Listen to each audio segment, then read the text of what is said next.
When did it turn into success? Depends your definition of success. I mean, I left school at 15 to start a national magazine to campaign against the Vietnamese War. And that magazine was my education. It was very successful. Not financially, but it was very successful in that it had 100,000 people reading it, and it was very successful in educating me. But it was not until the record company that I launched after that we started getting some financial success, which enabled us then to carry on and do what we've done since. What he's done since is an understatement for financial success. The Virgin Group is comprised of over 400 companies, and his net worth is over $5 billion. The nugget I got from this, though, was his definition of success. The magazine was a success in that he was able to educate himself about being an entrepreneur by developing an audience and making a difference for a cause that was important to him. He may not have made a profit financially, but he profited greatly from learning how to run a business by starting a business.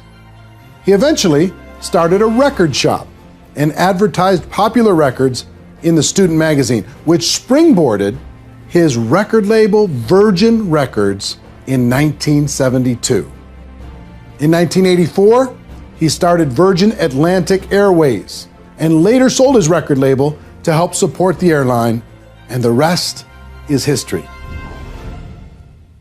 How do entrepreneurs think different than employees? It's fairly radically different, I would say. You get a blank sheet of canvas. An entrepreneur is like an artist. So you get a blank sheet of canvas, then you're creating something to make a positive difference to other people's lives. And in that blank sheet of canvas, you're filling in all the little details to make sure that what you're going to do is exceptionally better than what other people are doing, and the way you're going to do it's going to be exceptionally better. Then as part of that canvas, you need to have your people that you're going to have working with you on this project in that canvas, and make sure that they're completely committed to to the whole picture. And then most importantly of all, you just say, screw it, let's do it, and get on and start creating. You may well fall flat in your face, but then pick yourself up, keep trying until you succeed. It sounds a lot like culture, building the culture around your vision. You have a vision, and then creating a culture that this is how we're going to do things, this is our standards of excellence, that culture is important. Is it? If you have a team of people who completely believe in your idea and what you want to do, you will succeed. If you have a half-hearted team of people, it's going to be much, much, much tougher. So it's really worthwhile making sure that whatever it is you're doing is as worthwhile as possible. And if it's not worthwhile, it's just a money-making thing, then add something on, a new dimension that maybe is helping make the world a better place, and that can motivate all your staff as well. As we continue to talk, I explained that the network marketing community is very passionate about helping the world. They want to create a better life for their families, and the same for other people. They want to grow their team and their network of distributors, so they're constantly searching for quality people to prospect. So I asked him, what advice would you have for someone that's looking to expand their influence? With all these companies and employees that you have, what do you look for in a person when hiring? What we look for is people who are great with people. I mean, I think personality is so important. People who genuinely care about people, people who praise, don't criticize.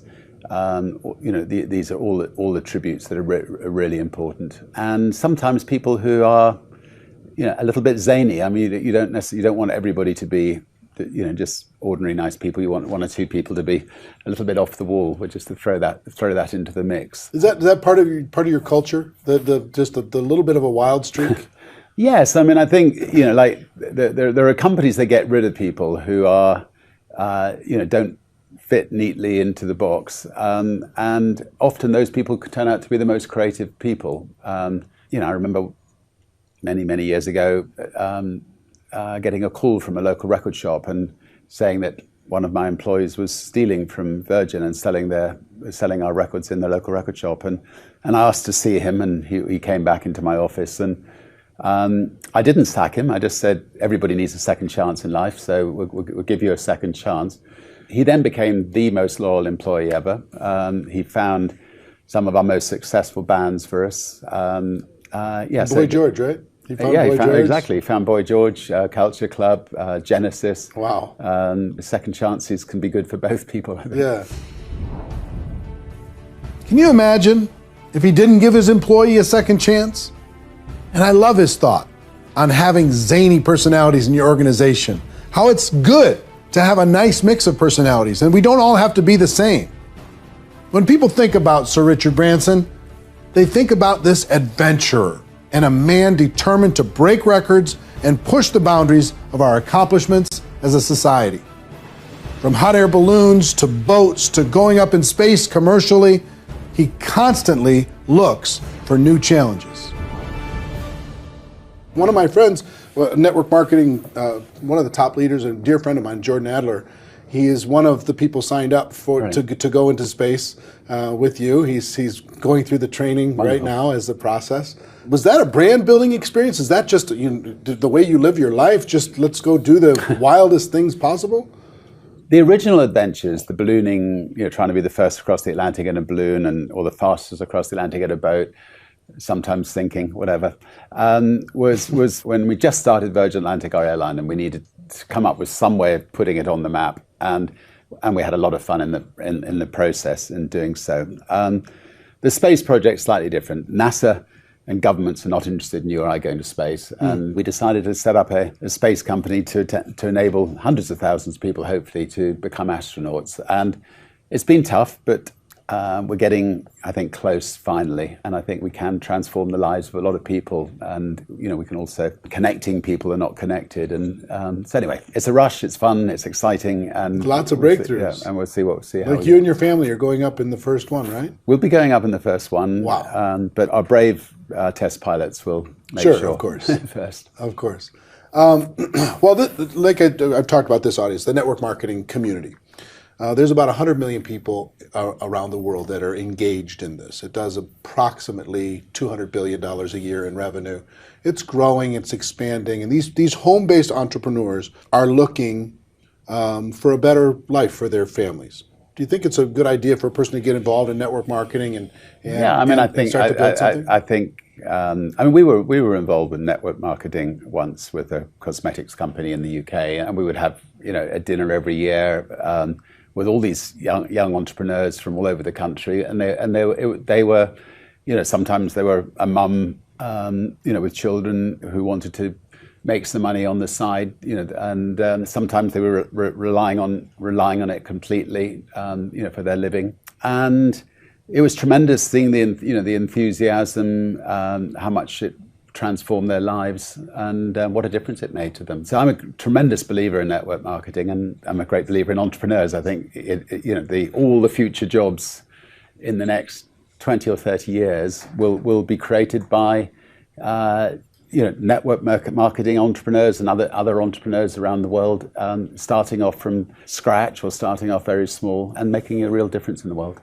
I think your information is really valuable, and I'm so looking forward. When we thought about who to bring in to our GoPro Recruiting Mastery event, December 1st through the 4th, we have Tony Robbins coming in for an entire evening, but the iconic entrepreneur, the guy that can offer up ideas. And we're going to be asking the audience for questions that maybe would be appropriate for them to hear your answers to, and we're going to have some time at that event to be able to do it. So I look forward to continuing the conversation when we get together there. But what advice would you have? This audience, they're hungry, they want it, they want to be GoPro, they want to become a professional, they want to become a successful entrepreneur.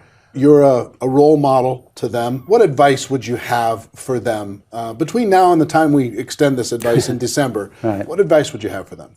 I think I'm sure most of them are already thinking big, but think even bigger. And set yourself a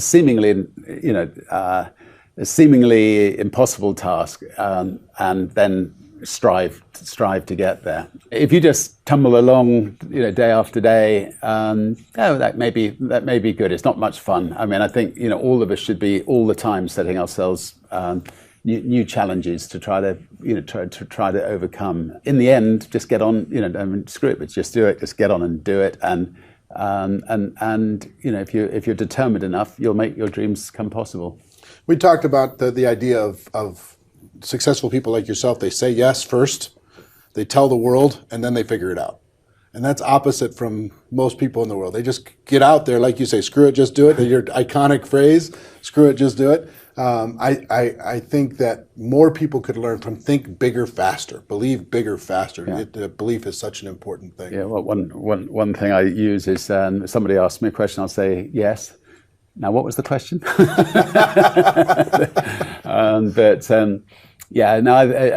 Life's a lot more fun if you say yes than if you say no. I think my greatest fear in life is saying no to something and regretting it. I've never regretted saying yes to something, even if I've fallen flat on my face. Sir Rítsarnd Bránson. How great is it that the most iconic entrepreneur in the world is such a big fan of network marketing?